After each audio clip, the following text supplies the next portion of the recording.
je salue l'initiative du ministère de l'aménagement du territoire et des collectivités locales. Parce que je pense que c'est une bonne idée que lorsqu'on lance un programme, euh, de bien considérer en fait le volet communication. Parce que c'est une composante importante lorsqu'il s'agit d'introduire une innovation dans une société, dans une collectivité. Parce qu'il s'agit en fait de ça.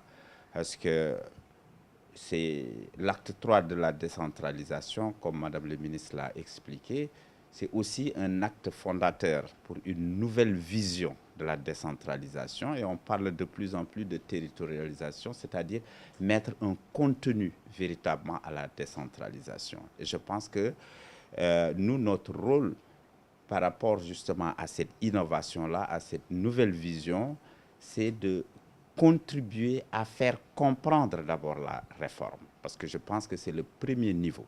Et pour faire comprendre cette décentralisation, cette nouvelle vision, forcément, les médias ont un rôle important à jouer. Et particulièrement la RTS qui aujourd'hui a fini de mailler le territoire, surtout sur le plan radiophonique. Et sur le plan de la télévision aussi, c'est comme si on avait épousé la vision du chef de l'État. On est en train de développer des pôles régionaux de télévision pour effectivement accompagner cette territorialisation-là.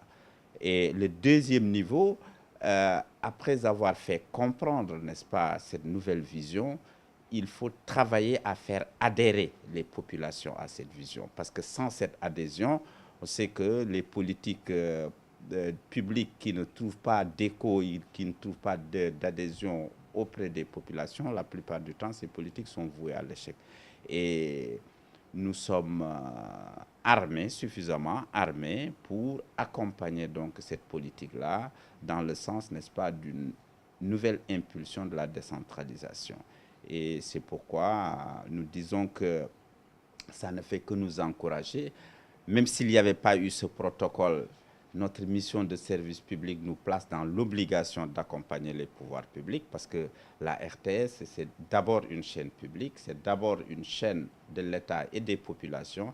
Et dans cette perspective-là, je pense que ce n'est qu'un plus. Et Madame le ministre vient de concrétiser ici une forte recommandation du chef de l'État, le président de la République, qui a demandé aux différentes institutions, aux différents services, départements ministériels et peut-être sociétés nationales, d'accompagner la RTS qui rencontre souvent des difficultés dans l'acquisition du matériel et même dans l'accompagnement de la politique, n'est-ce pas, des pouvoirs publics. Et nous considérons que c'est un moment important pour nous aujourd'hui. Et Madame le ministre, soyez assurée de notre soutien et de tous nos agents sur le terrain. Mais aussi, je vais insister sur un volet extrêmement important.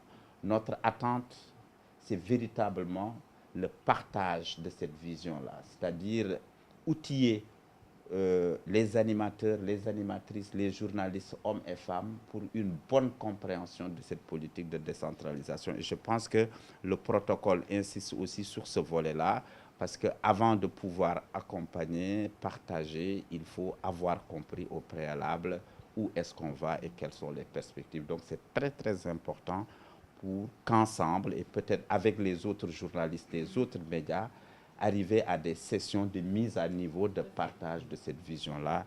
Et à ce niveau-là aussi, on va véritablement accompagner. D'abord, je voudrais me réjouir de la signature de ce partenariat entre le ministère de l'Aménagement du Territoire et des collectivités locales et la RTS. Comme vous le savez, l'option de refondation de l'action territoriale de l'État qui est en train d'être initiée par le gouvernement du Sénégal, qui s'articule autour de la vision du chef de l'État en matière de politique de décentralisation, est en train d'être menée sur le terrain. Et nous avons noté à travers cette vision du chef de l'État qu'il y avait un changement de paradigme important qui met aujourd'hui l'aménagement du territoire au cœur du processus de décentralisation. Ce qui veut dire aujourd'hui que nous devons aller vers une décentralisation économique après avoir réussi notre décentralisation administrative et institutionnelle.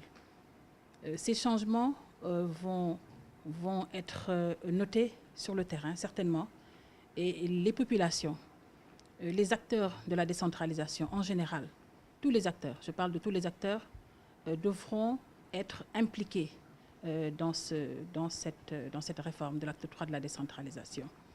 C'est pour cela aujourd'hui que nous avons noué ce partenariat avec la RTS, d'abord pour son professionnalisme, aussi étant chaîne leader.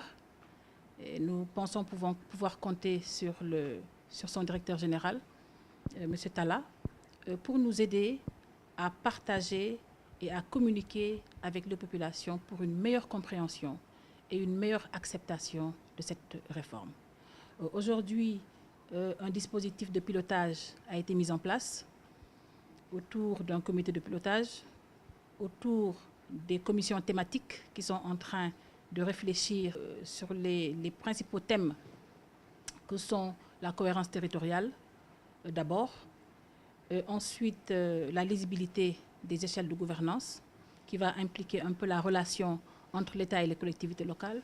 On doit revoir les transferts de compétences qui ont été opérés. On doit les évaluer, voir dans quel sens nous devrions aller. Nous devons aussi réfléchir sur le financement de la décentralisation des collectivités locales. Je pense que là, nous touchons au nerf de la guerre. Les commissions thématiques sont en pleine réflexion.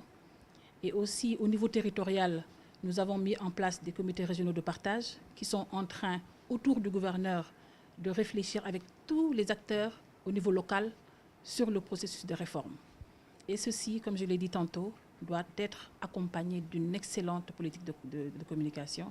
Et c'est cela que nous voulons chercher aux côtés de la RTS pour un bon accompagnement dans ce sens.